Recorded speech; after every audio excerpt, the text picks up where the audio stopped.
Utopia is not just a subgenre of the fantastic, it is also a subgenre of political philosophy. Therefore, one should expect similar turns and insights in normative political theory and literary descriptions of alternative societies. Both should discursively react to perceived deficiencies in previous texts of the subgenre and to urging problems in the real world. Today, I want to make the case for a paradigm change with regard to the closure of societies towards their definitional other. My argument goes as follows. At first, I give a quick glance at a piece of political philosophy that, although not entirely isolationistic, tends to favor closure. Secondly, I parallel this with similar tendencies in classical utopias. In the next two steps, I show how this closure may be overcome in both subgenres by a turn to process. And after this theoretical first half of my paper, I turn more deeply to two examples of open utopia. Both in California and on Mars, the other is integrated in the metaphorical trickster figure of Coyote, as I will show with texts by Le Guin and Robinson. Let's start with political scientist Michael Walzer. He entered the philosophical discourse with a communitarian alternative to John Rawls's liberal A Theory of Justice. Communitarian justice does not claim to have the universal validity of liberal justice. It rather grounds itself in the traditions or specific values of a community. That makes it applicable to intentional communities and their counterpart, the literary utopias. In his seminal book, Spheres of Justice, Walzer postulates that for different kinds of goods, different rules of distribution are applicable. Thus, spheres emerge that should be strictly separated so that, for example, inequalities in the sphere of money and commodities do not imply inequalities in other spheres. The primal and most important sphere is membership. The distribution of this good predestinates the distribution of all other goods, since all other goods are distributed just to members, not to non-members. Otherwise, the distribution would be undemocratic because members would impose their choice of distribution to non-members who are not allowed to have a say. But membership closes off the community. It draws a border around it, excluding all others. The border is permeable. Walzer advises to welcome refugees and even give them full citizenship rights. That is membership. But in his theory, it is necessary that there is an outside, that there are others. Without these very different others, the community loses its distinctiveness, its particular identity, and even its non-universal justice. So for justice in a communitarian sense, it may be necessary that the others, the outsiders, yes, the aliens, do not benefit from members' justice. From Frederick Jameson, we can learn that similar things apply to classical and even critical utopias. He starts with the example of Thomas More's Utopia, an island that used to be a peninsula until King Utopus cut off the mainland. Jameson wrote, quote, "Closure is initially motivated by secession and the preservation of radical difference, as well as the fear of contamination from the outside and from past or history. Utopia's great trench, which makes all utopias over into islands, is paradigmatic of Ecotopia's secession from the US, ratified by the helicopter war and the subsequent Cuba-style blockade, initiated from within fully as much as from without. It is already prefigured for the present by the flight of the Odonians in antiquated spaceships to Uras's barren moon, where secession is dramatized as a substitute for violent revolution on the home planet. something not avoided in the Mars trilogy despite the even more formidable intervening gap, end quote. Jamison locates the root of utopian totalitarianism in this exclusion of otherness. Quote, "This is indeed the basic premise of all modern anti-utopias from Dostoevsky to Orwell and beyond, namely that the system develops its own instinct for self-preservation and learns ruthlessly to eliminate anything menacing its continuing existence without regard for individual life." But neither political philosophy nor utopian literature is doomed to this closure. In the former case, political scientist Sailor Ben Habib made a strong case against both Rawls and Walzer, who, despite the differences in their accounts of justice, remain in the same outdated mode of nationalist thinking. Today, the mobility of people makes the state-eyes view obsolete. In the age of globalization, norms are not solely made by states, and citizens do not identify solely with the state. Interdependence is a reality that devalues accounts based on isolation. Political philosophy has to cope with this, especially since political reality has already put some policies to practice that give certain rights to non-citizens that are typically reserved exclusively for citizens. For example, voting rights for EU citizens in EU member states they are not citizens of. When Spaniards and Italians, for example, live in Germany, they are allowed to vote in local elections. The reason is they are already there, they will not leave, and denying them this right would evoke a two-class society that is inherently undemocratic. Should everyone get every right, including tourists and hostile soldiers?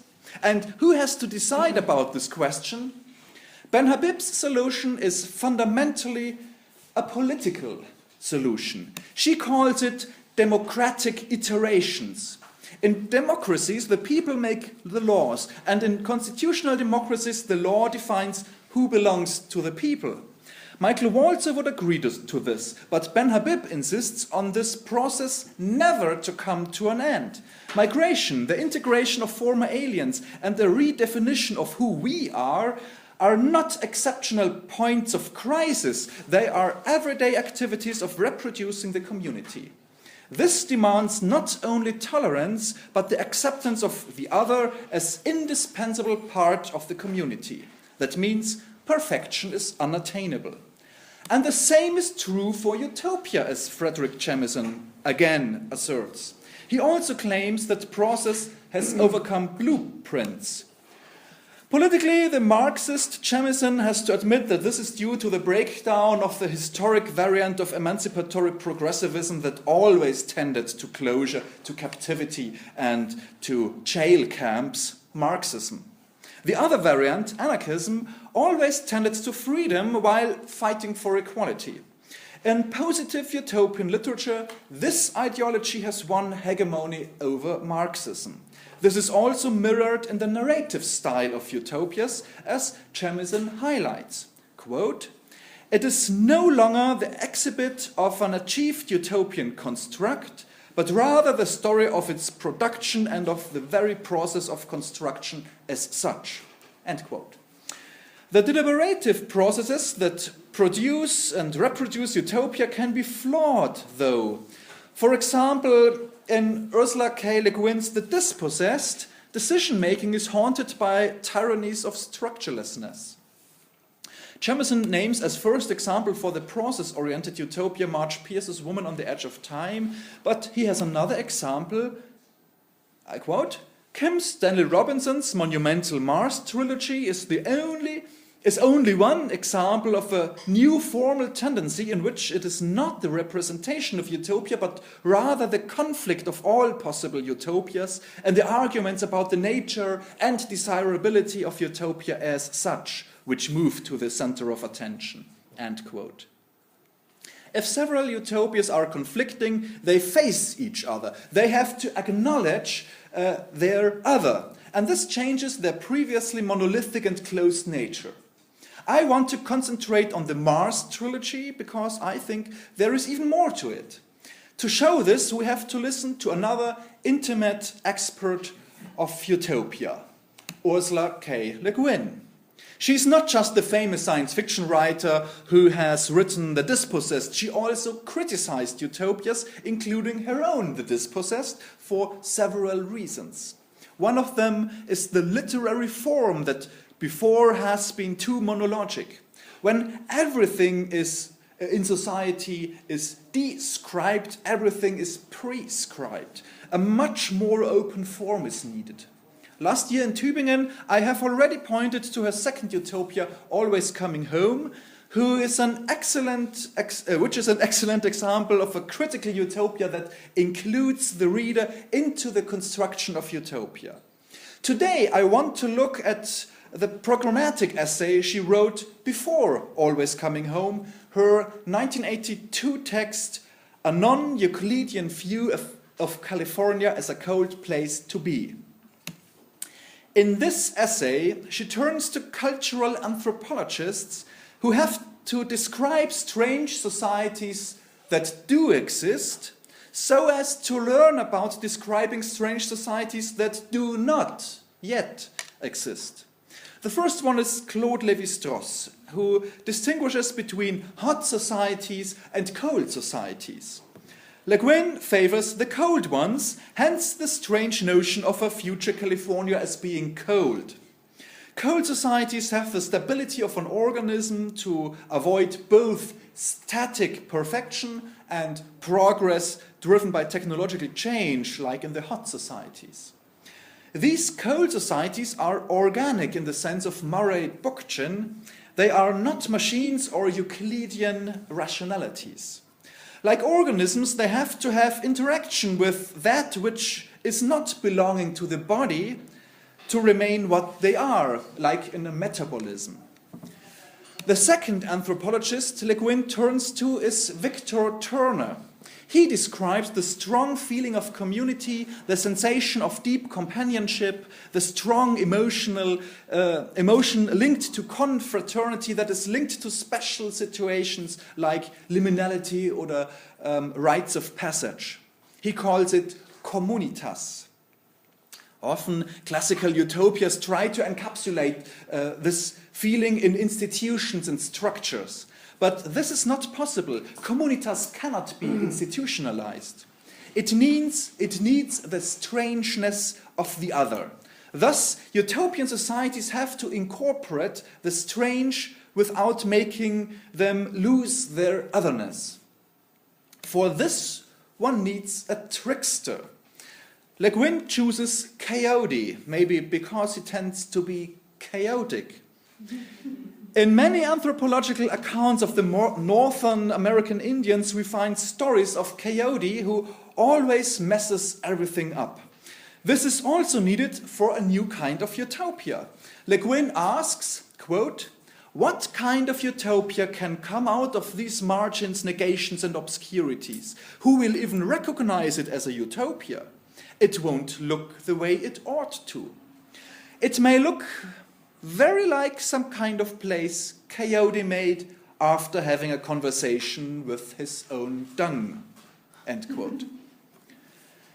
And thusly, Coyote enters Always Coming Home, the post-apocalyptic utopia Le Guin published 3 years after her essay. The illustration here is taken from this book. The utopian people in the book, called Cash, tell each other trickster stories of Coyote. For example, there was a war planned between the humans and the bears. The bears, of course, the bears. Although the Cash are wine people, so they don't drink much beer either. So the bears. Coyote's intervention does not stop the war, but the generals of both armies lose their testicles in a funny and disgusting way. And in the end, the bears give up civilization and join Coyote in the wilderness. This is how humans remain the only ones in civilization. The story reflects on humanity's place in nature, on the senselessness of war, and on the troublesome actions of Coyote. Coyote is nonetheless a part of the whole order. Yeah, that's the order. The cash structure of their society is in 9 totem-like houses. 5 houses are of the earth, and all human people live in them, also all animals and plants directly linked to humans. The other 4 houses are of the sky, and all people that are not directly linked to humans live in them. One of them is Coyote. He lives in the house of wind and represents wilderness. Now, wilderness is, like Coyote, the other of civilization, but it is a necessary part of the utopia nonetheless. This is also reflected in the structure of cash towns that are open to wilderness and follow the hey-ya-if figure, which is itself an opened-up version of the Taoist yin-yang figure. I have much more of this, but no time, so go and read it yourself in my PhD dissertation, which has a hey-ya-if figure on its cover. Finally, let's turn to Kim Stanley Robinson. His Mars trilogy has been mentioned both as an example for the isolation of utopia through empty space, that is between Mars and Earth, of course, and as an example for procedure utopias that are not blueprints, but, quote, the story of all the arguments about how utopia should be constructed, to quote Jamison again. In contrast to classical utopias that have closed themselves up, the research station of the first 100 people on Mars is contested by a discursive and sometimes violent deliberation about what it really is. A research station, a colony, a sovereign body, an anarchist planet? This never-ending quarrel is more or less what Sailor Ben Habib has called democratic iterations, although one contentious point is if Mars should be democratic at all.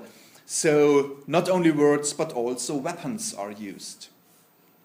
It has to be noted that the evolving Mars society is very hot in Lévi-Strauss's terms, owing to the terraforming of Mars that is quite decisive in regard to what social forms are possible. But in one sense, Mars trilogy is following the advice of Le Guin's essay. Coyote is there too. He is the stowaway, the 101st person on Mars. One of the crew members secretly invented the indigenous Trinidadian Desmond Hawkins on board. Thusly, a third world country citizen is an unofficial part of the colonization of Mars, bringing an ironic post-colonial perspective in this utopia. Mars becomes a utopian settlement right from the start. During the flight there, the anarchist Arkady Bogdanov declares independence of Earth and reveals his utopian plans with Mars. He is the descendant of Alexander Bogdanov, who in our real world was the author of the 1908 communist Mars utopia Red Star. He is also, Arkady Bogdanov, the literary protagonist, he's influenced by Peter Kropotkin's anarcho-communism, just like Le Guin when she was writing The Dispossessed. But Le Guin had turned to Murray Bookchin's eco-anarchism when she was writing Always Coming Home, and likewise Robinson's Mars turns from Arkady's Bogdanovism, that is Kropotkinism, to Bookchinism. And this is the work of Desmond Hawkins, who is known to those few that know him at all as the Coyote. He is described as small, dark man with a cracked face, always laughing, even though he often is pessimistic about the chances for success of the underground movement that grows on Mars as the fight for power over this planet gets nasty, resulting in several apocalyptic catastrophes. He often turns up to help exactly those people that start revolutions, commit acts of sabotage, or invent a new economy based on gift exchange and a quite generous communism. He is the father of one of the first indigenous persons that are born on Mars. He helps the anarchists, the feminists, and other parties leaning towards freedom, independence, and democracy in their struggle. But when they eventually formulate a first proto-constitution of Mars, he does not believe in it. Although he likes almost every aspect of its articles, he doubts that the ossification of structures that linger between the lines of a written constitution will help much to foster freedom. So he does belong and not belong to Martian utopia at the same time, acting as a catalyst for the process and thus fulfilling exactly the role Le Guin intended for the Coyote trickster in her essay, A Non-Euclidean View of California as a Cold Place to Be. There she wrote about Coyote: he never was in Eden because coyotes live in the new world. Driven forth by the angel with the flaming sword, Eve and Adam lifted their sad heads and saw Coyote grinning, end quote. These sentences would fit in the Mars trilogy, and guess who formulated the last sentences of my paper? Le Guin or Robinson? This is the new world, we will cry, bewildered but delighted. We have discovered a new world. Oh no, Coyote will say. No, this is the old world, the one I made. You made it for us, we will cry, amazed and grateful. I wouldn't go so far to say that, says Coyote. Thank you. Thank